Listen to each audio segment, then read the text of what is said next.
Welcome back to another episode of Tint and Travel.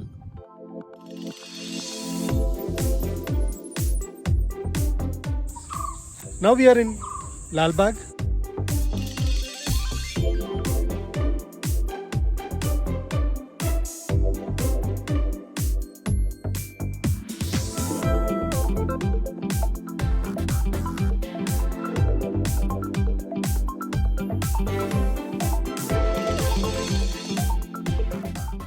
We parked our car in Bypanelli metro station and boarded the metro to Lalbagh.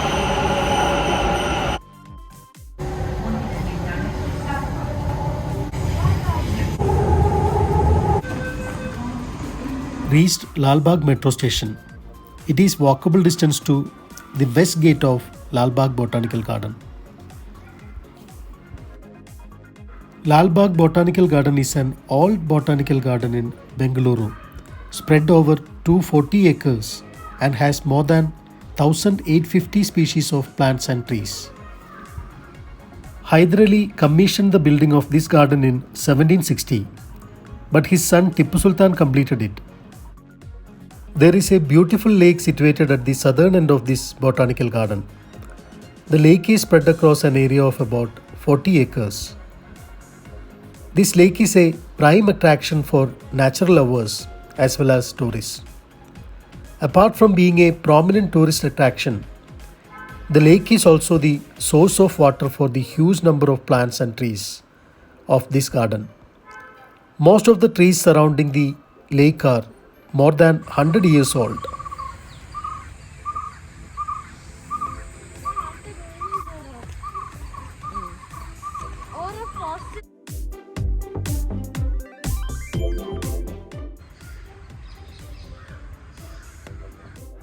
The Lalbagh Botanical Gardens was established in the year 1760 by Hyder Ali.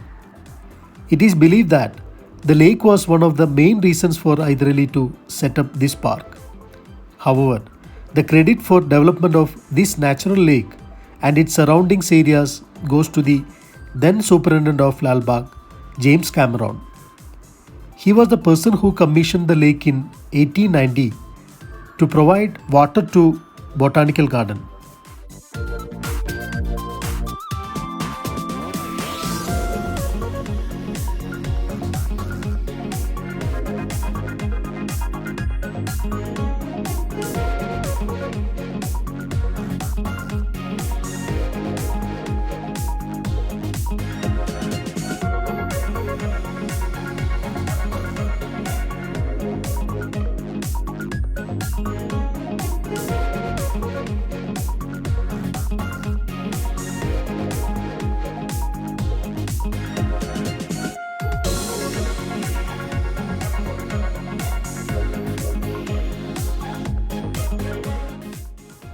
To add to the lake's beauty, there are two attractive islands in it. It is a sight to behold the water of the lake that reflect the surrounding greenery. The tree-lined lake has a well-maintained path that runs along its sides. This path is very popular among the regular walkers who tread on this route every morning and evening.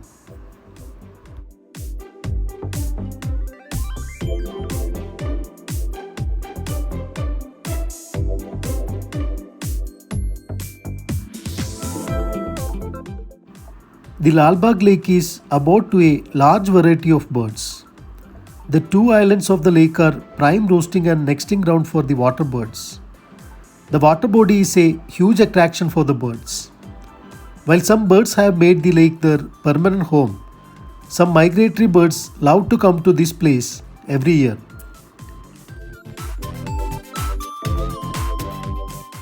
The lake is a delight for bird watchers. During the early morning hours, it is a wonderful sight to observe several species of birds trying to catch fish in the lake.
This is the another attraction of this garden, a small lotus pond. Nelumbo nocifera, that is the botanical name for the Indian lotus. Lotus is India's national flower and it is considered as sacred in Indian subcontinent.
This is dove court.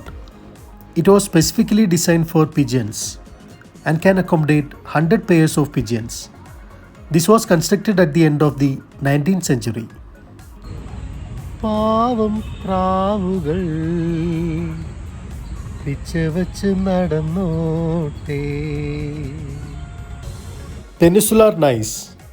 It is a term coined to highlight the older gneissic complex of the metamorphic found all over the Indian peninsula. This term was first fashioned by W.F. Smith of the Mysore Geological Department in the year 1916, based on the first scientific study of this rock exposure. The Geological Survey of India identified one of the best exposures of this rock mass, protruding high above the ground as a hillock, dated 3000 million years. Declare it as a National Geological Monument to propagate the knowledge of the rock formation among the public. This is also called the Lalbagh Rock. You can also see a watchtower on the top of this rock, which was constructed during the period of Kempegowda II.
Ice cream time.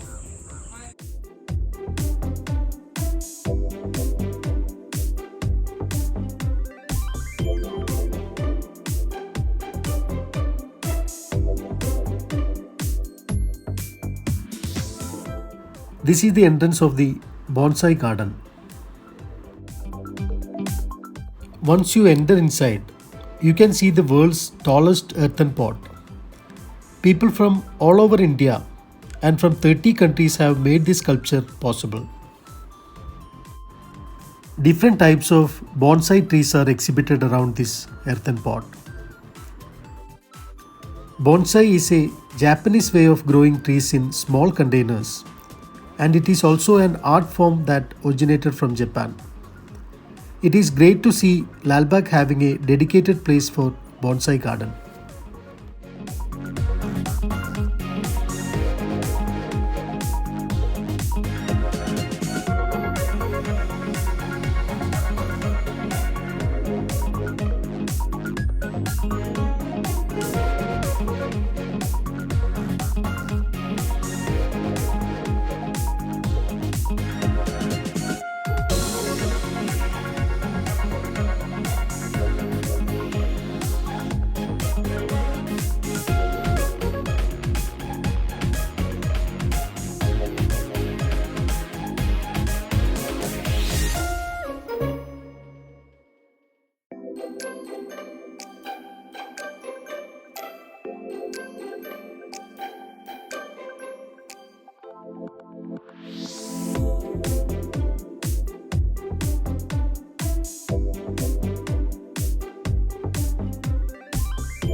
This is the glass house.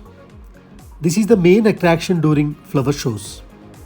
It was built in the year 1889 to commemorate the visit of Albert Victor, grandson of Queen Victoria and former Prince of Wales. This glasshouse was initially called the Albert Victor Conservatory, and the reception party for the prince was hosted by Mysore Maharaja Chamaraja Wadayar.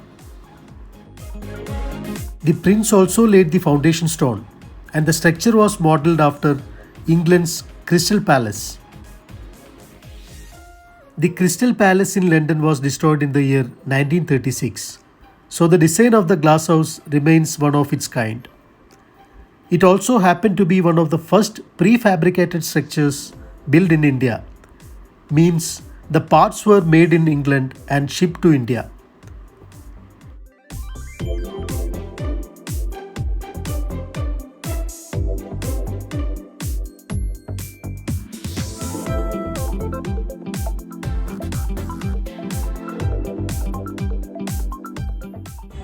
Someday it's hard to see if I was a fool or you a thief.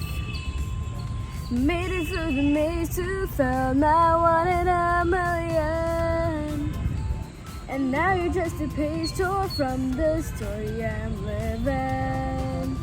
I know I give you a scar. Tumble like it was done.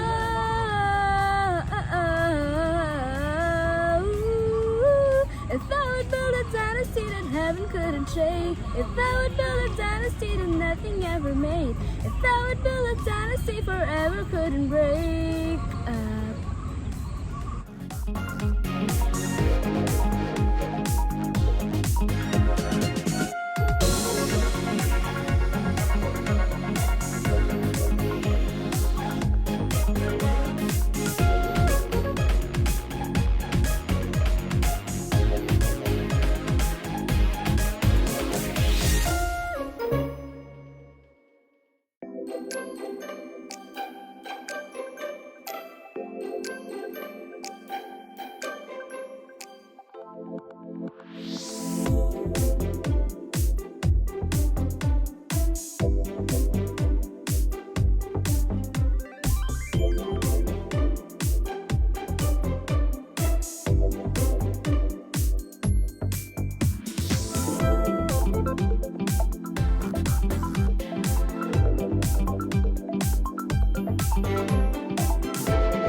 While deboarding, please remember to take your belongings with you.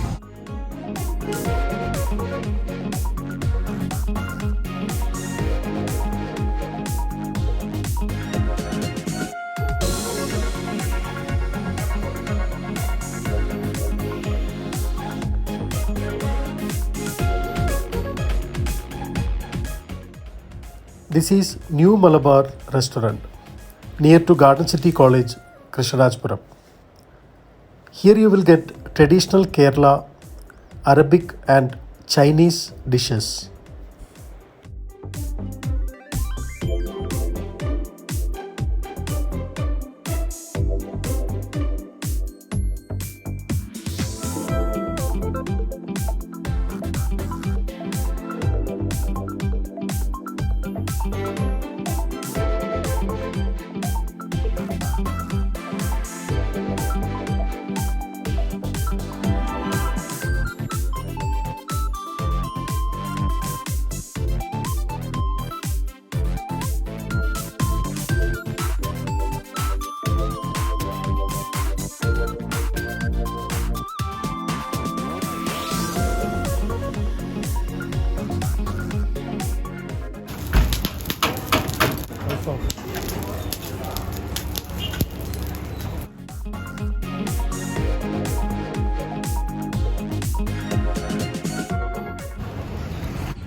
This is the end of this episode. Thank you for watching. Have a wonderful day.